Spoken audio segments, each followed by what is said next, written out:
कौन है? अरे बोले कौन है? मैं हूँ। कौन है तुम? बोले मैं चोर हूँ, चोर, घाटम चोर हूँ। अरे बोले यार तुम क्या मजाक करता है सुबह सुबह। अच्छा जाओ जाओ, घाटम इधर खाए को खाएगा और घाटम बोलेगा कैसे मैं घाटम हूँ, चोर, जाओ। तो बस्तल में गया और काली घोड़ी जो नया खरीदा था राजा ने, और 1,000 रुपये में उठाया और चल आकाश से बातें करने वाली, उड़ने वाली परी, चल।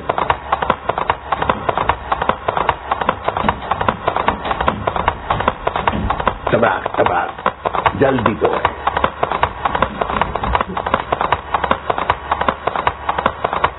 दौड़ रही ने घोड़ी, सुनाई पड़ता है ना, तेजी से दौड़े।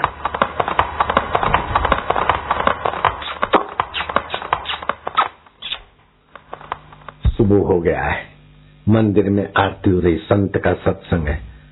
पेड़ से घोड़ी को बांध दिया। उधर सुबह हुआ, राजा बोला नई घोड़ी लाया, हमको जाना है सुबह मॉर्निंग वॉक। बोले घोड़ी तो ले गया कोई। बोले कौन ले गया? बोले बोलता था मैं घाटम हूँ, तो आपका वो मंत्री होगा कोई। अरे बोले हमारा मंत्री घाटम थोड़े होता है। किधर गया घोड़ी? जल्दी पुलिस की और सेना की टुकड़ियां बनाई, एक पूरब को, पश्चिम को, उत्तर को, दक्षिण को, जाओ कैसे भी हमारी घोड़ी के चोर को पकड़ के लाओ। तो एक दस्ता पुलिस का, एक टुकड़ी घोड़ी के पद चिन्ह देखते देखते उधर गई, तो देखा पेड़ के नीचे घोड़ी बंधी है। फिर वो आदमी का पैर देखा, वो जमाने में सड़कें ज्यादा नहीं थी मिट्टी के, वो देखा कि आश्रम में सत्संग हो रहा है, आरती हो रहा है। उधर देखा तो ये तो कौन है? वो आदमी का पैर। बोले तुम कौन हो? बोले मैं घाटम चोर हूँ। तुम सुबह गए थे राजा के बस्तल में? बोले हाँ। घोड़ी तुम उठा के लाए? बोले मैं घोड़ी उठा के नहीं लाया, घोड़ी मुझे उठा के लाई। मैंने घोड़ी को उठाया नहीं, घोड़ी मुझे उठा के ले आई बेचारी। अच्छा राजा की घोड़ी तुम कैसे लाए? बोले मेरे को जरूरत थी, मैं लाया। ओ, अभी मंदिर में तो कैसे पकड़ना? संत के आगे बैठ गए। घाटम सोचता कि मैं तो संत को वचन दिया है, धन की अशुद्धि, अन्न की अशुद्धि, कर्म की अशुद्धि, लेकिन संग की और चिंतन की शुद्धि का वचन दिया। अब वो जाने और शुद्ध स्वरूप भगवान तुम जानो, मैं क्या करूं? घाटम चुपचाप बैठा रहा। थोड़ी देर हुई, घाटम उठे, पुलिस के आदमी उठे, देखा तो काली घोड़ी, तो काला रंग किधर चला गया? सफेद और लाल पटापटी घोड़ी हो गई। अरे घाटम घोड़ी का रंग तुमने कैसे बदला? अरे बोले जिसने मेरा दिल का रंग बदल दिया वो भगवान ने घोड़ी का रंग बदला है, मैं क्या कर सकूं? वो अंतर्यामी परमात्मा को मैंने कहा कि मैंने तो संत का वचन मान लिया, सत्य बोलना है, आरती होती है उधर बैठना है, सत्संग होता है तो सुनना है। अब तुम जानो, तुम्हारा काम जाने। संत तुलसीदास जी बैठे थे, एक माई का पति मर गया था, तो पहले के जमाने में यवन लोग ले जाते थे विधवा स्त्री सुंदरियों को, इसीलिए सती प्रथा थी। तो पति के पीछे खुद भी श्रृंगार करके पति के शमशान यात्रा में खुद भी वहां जल के मर जाना होता था। तो माई मरने को जा रही थी, लेकिन देखा कि वो संत बैठे तुलसीदास, अभी तो सुहाग की साड़ी पहनी, गहने गांठे, सती श्रृंगार किया, 16 श्रृंगार। बोले चलो भी मरना तो है, पति मर गए, मैं भी मरने को जाती हूँ, जरा दर्शन ले लूं। दर्शन लिया तो संत आंखें बंद था, दर्शन लिया, हाथ जोड़े तो चूड़ियों की छनकार हुई। संत ने आंख खोली तो बाई ने प्रणाम किया, तो संत ने दोनों हाथ उठा के तुलसीदास ने कहा सदा सुहागिन, सदा सुहागिन। और बाई बोलती महाराज मैं तो अभी विधवा हो गई, उसका रोने का दुख मेरा मिट गया, तुम ऐसी बात बोलते हो, मेरे को हंसी आती। मेरा पति तो शमशान में पहुंच गया, आप दोनों हाथ उठा के बोलते सदा सुहागिन, सदा सुहागिन। बाबा काय सांगते तुम्ही? बाबा बोलते मैं क्या करूं, जो बुलवाता है वही सब करेगा। तुम्हारे पति का मृतक शरीर डेड बॉडी को मंगाओ। डेड बॉडी उसमें नहीं लिखा, मैं समझाता हूँ। वो बुलाया और तुलसीदास जी ध्यान करके भगवान का, अरे बोले जिधर भी भटकता है आ जा, इसमें आ जा वापस। ऐसा करके पानी छीटा मारा, वो मुर्दा जिंदा हो गया। बोले जाओ सदा सुहागिन, सदा सुहागिन। अब किसी का कोई मर जाए तो ले आवे कि मेरा बेटा मर गया, ये मेरी पत्नी मर गई, ये मेरा बाप मर गया, इसको ठीक कर। अरे तुलसीदास बोले मैं क्या करता हूँ।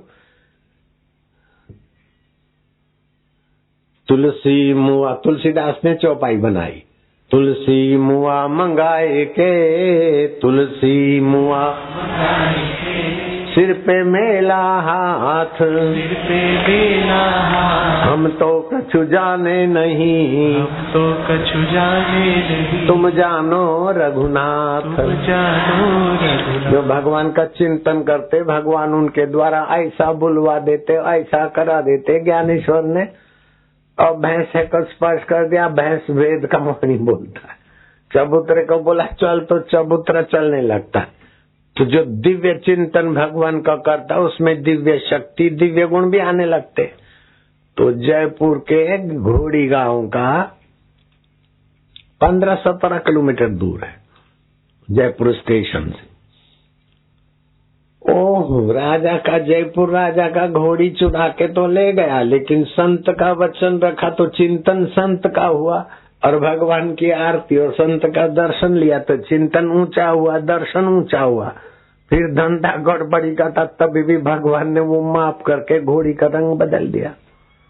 और राजा के सिपाही राजा के पास गए कि घाटम तो देखा हमने, घाटम तो बड़ा सत्य बोलता है कि घोड़ी में खोल के आया, ऐसा ऐसा दर्शन लिया, संत के संग में गया, तब से मैं झूठ नहीं बोलता हूँ और भगवान को भोग लगा के खाता हूँ, आरती होती तो देखता हूँ, संत के वचन होते तो सुनता हूँ, मैंने नियम लिया है, अब तुमको जो करना है करो। राजा बोला घाटम को हथकड़ी नहीं डालना, पकड़ना नहीं, मैं आता हूँ। जिस घाटम के संत के सत्संग से, घाटम की प्रभाव से घोड़ी का रंग बदल गया, वो तो मेरी बुद्धि का भी रंग बदल जाएगा। मैं उधर आता हूँ। और राजा आए, बोले घाटम तुम नहीं हो, तुम्हारे विकारों का डाका भगवान ने डाल दिया, तुमने सत्संग लिया है। अब तुमको मैं सजा तो नहीं देता हूँ, लेकिन मैं प्रार्थना करता हूँ तुम मेरे सेनापति बन जाओ। अरे कहाँ तो चोर घाटम और कहाँ जयपुर नरेश का सेनापति होता और बड़े आराम से भगवत सत्संग सुनता है। तो कितना भी जीवन बिगड़ा हो, लेकिन संत का संग हो, सत्संग हो, भगवत आरती का दर्शन हो और महाराज भगवान का चिंतन हो, संत को दिया हुआ वचन निभाया। बिगड़ी जन्म अनेक की, सुधरे अब और आजू। आप भी आज वचन दे दो, 20 मिनट रोज भगवान का ध्यान करूंगा। देखो कैसा भगवान की शक्तियां तुम्हारे जीवन में आती, कैसा आरोग्य आता है, कैसी प्रसन्नता आती है, कैसी सफलताएं आती है, आप सोच नहीं सकते। ये बैठे ना भाई हरीश चौहान, अरे बाबा क्या हमारा तक काम धंधा ऐसा था कि खाने पीने की भी गड़बड़ी थी। अभी तो बाबा जी मैं आपकी कृपा से 17 लाख इनकम टैक्स भरता हूँ। ये चौहान खड़ा हो जाना, उधर से आया औरंगाबाद से, अभी 17 लाख इनकम टैक्स भरते साल का। दे दे माइक दे दे, क्या नाम है, हरीश चौहान है ना नाम। तो ऐसा हालत था कि खाने पीने का गड़बड़ी, छोटा सा मकान, किराया भरना भी मुश्किल था। अभी तो बड़ा मकान, बड़ा क्या क्या सब। मेरा नाम हरीश चौहान है, मैं औरंगाबाद। अरे मराठी में बोला ना। माझं नाव हरीश चव्हाण आहे, मी औरंगाबाद आलो आहे। मी जेव्हा बापूजी चरणी आलो तेव्हा खूप माझी गरिबी होती, मला 3,000 महिना फक्त पगार मिळायचा। बापूजी चरणी आलो आणि माझे जीवन